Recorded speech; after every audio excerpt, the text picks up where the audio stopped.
Hey guys, welcome back to Country View Acres. So recently we just built a pole barn, pretty good sized pole barn, and we had 30 some truckloads of material drive through here, probably 10 cement trucks, and our driveway ended up getting rutted up fairly good, especially here in this low section over here. So we've brought some gravel in to help fill in our ruts down here, and then we brought gravel in to fill in around the concrete of the pole barn that's in front of the pole barn, so that the driveway meets the concrete of the pole barn nice and evenly. And that's what we're going to be doing today. We're going to be trying to straighten some of this driveway up, and we're going to try to straighten some stuff up around the pole barn and the concrete that we poured around the pole barn. See if we can kind of get everything a little bit better. So I've already went over this part of the driveway with the tractor, using the bucket to back drag it. And I filled in the ruts fairly well, but you can see how bad this was. Like right here, it pushed the ground down so hard it actually heaved the ground over to the side. And you can see how this ground has been heaved and pushed sideways. There was just a lot of weight on this driveway, and this section ended up getting fairly bad. But now that we've dragged the tractor over this and back dragged it several times, everything's looking a lot better. It's nice and flat now, and I'm pretty happy with the way this area looks. So this side of the driveway over here, it gets fairly steep. It's just kind of a drop off along here. That's why it's not mowed. We can't get a mower through there, a normal mower through there, and mow that. So I think that's the reason why I got most of my ruts, is because the heavy traffic would come along here, and since it's just a steep edge right there, when the trucks push down, it was able to just kind of push all that dirt to the side. So that's why we saw that dirt pushing up on the side, is just because there's nothing to hold up against the road over here, right? So it just shoved everything over. And I think that's the reason why I ended up getting so many ruts. It wasn't because I didn't have enough gravel down, or this wasn't necessarily hard enough. It's just because I don't have anything shoring up this edge over here. And it was able to just kind of get the dirt to push out.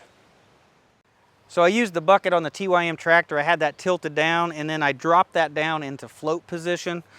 And what float position is your joystick can normally, when you push forward, it normally pushes down with the bucket. But if you push forward farther, it snaps into a position that basically lets it float. It's just the weight of the bucket and the weight of the loader just pushing down on the road. So it's a nice, easy, even pressure on the road so that you could back drag it. And it was just perfect to be able to just move the loose new gravel that was sitting on top of the driveway and not really dig into the old driveway. So the old driveway was crowned, right? And then it had ruts. So I was able to work my way down to the top of the driveway in the middle, and then scrape against it, and it would push all the gravel to the side and just start filling in all those ruts nice and evenly. So I think that worked out fairly well. That float position's real good for moving loose gravel, and using the old crown of the driveway to be able to work off of to make sure everything was flat to each side. So I think that turned out fairly well. Give it a little bit of time. That gravel is like 3/4 inch rock all the way down to rock dust. So it's got little chips, it's got little rocks, it's got dust in there, and that will pack down hard, almost like concrete. I mean, it'll pack down really hard once it gets some rain on there, work the dust down in there. Once it gets driven over and packed down, that'll all firm up pretty good. So we'll give it a little bit of time, and we'll see, how it looks after a few weeks on whether we need to dress it up a little bit more. I had one 10-wheeler load of gravel spread down there to help fill in the ruts in the driveway. And then I had another 10-wheeler load spread really thick right here in front of the pole barn. So this ended up being about 6 to 8 inches thick of gravel, and it only ended up covering about 60 feet long. So you can see that once you start putting it on thick, a dump truck doesn't go very far. But what I want to do is I want to make sure that's worked up against the concrete edge over here, probably about a 1/2 inch lower than the lip of the concrete. It will settle maybe a little bit more, but I want to make sure the gravel isn't higher than the driveway. And then we're going to take this and we're going to taper it back and work it back into the driveway, try to make everything nice and flat. And then on the far side back there, I need to really work on how the driveway curves around and meets the corner of the concrete. I want to kind of make sure that all meets the way it should and everything's nice and straight on the edge of the driveway over there. But that's what we're going to do next. Hopefully we get this all straightened out and then we don't have no more big speed bumps as we're trying to get into the pole barn.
Well, I think that turned out pretty good. Pretty happy with the results and was able to do all that with just back dragging the bucket on the tractor.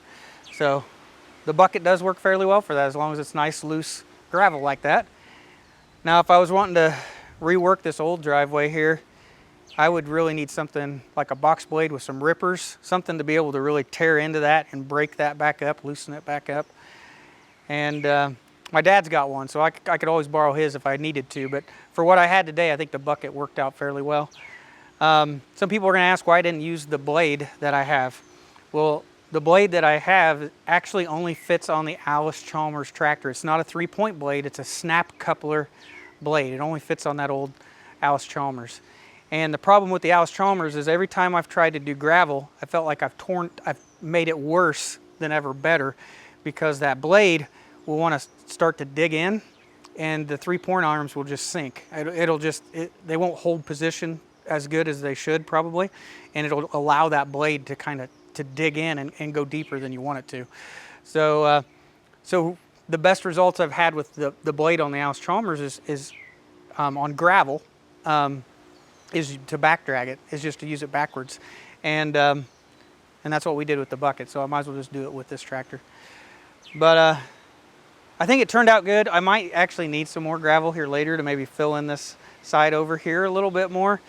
I do have a bunch of oversize that ended up getting exposed from all of the dump trucks driving over it and stuff. I think they've kind of worked that gravel driveway up, and I've got a bunch of oversized 2-inch rock that's kind of showing through there. But for today, I'm pretty happy with the way that it is. We'll give it a little bit of time. Like I said, we'll let this settle, let that pack down and settle. We'll let the other part pack down and settle, and then eventually we may have to have at least another truckload to dress this up just a little bit better. But the big, two things I'm really happy about is, one, I drive like this little Saturn back and forth to work. It's my little gas getter, right? It's good fuel economy, and it was scraping the bottom trying to drive through the driveway with all those ruts, so it won't scrape no more. And now I can get in and out of the pole barn without getting whiplash from the big bump trying to get in there. So I think, yeah, I think this is definitely improvement. Pretty happy with what I got done today. But man, it is a windy day. I don't know if you can tell it. I don't know if there's any trees really in the camera to really show it, but too windy for a drone. I mean, I tried to fly the drone, and it's just too windy for it. It's a little bit hard for it to even keep up and compete with the wind. So, but the good thing about a windy day like this, it does make it feel a lot better. It doesn't feel as hot as it is with that breeze. So probably the next thing I'm going to do on the pole barn project is I've actually have a pile of topsoil back there. It's been there long enough that it's got grass growing all over it. So it's been sitting there for a while, and I want to use that to straighten up some areas around the pole barn. So one area will be right here next to this concrete on this side. The water washes off of that concrete. It comes this way, right? And it's washing out some of the pea gravel that's underneath there.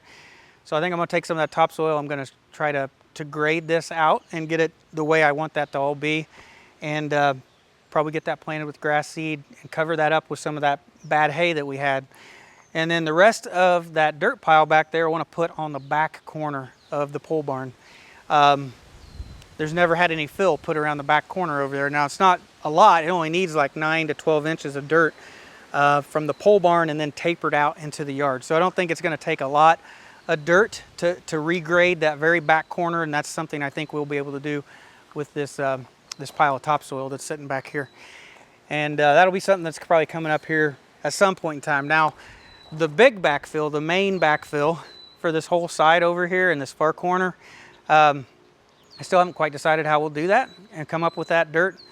I would prefer to come up with the dirt here on the property instead of have to purchase it and haul it in, because that's going to be quite a bit of dirt to be able to do all that. So we'll just have to wait and see what we come up with. But the jury's still out on this one. I don't know what we're going to do. So still trying to work that out.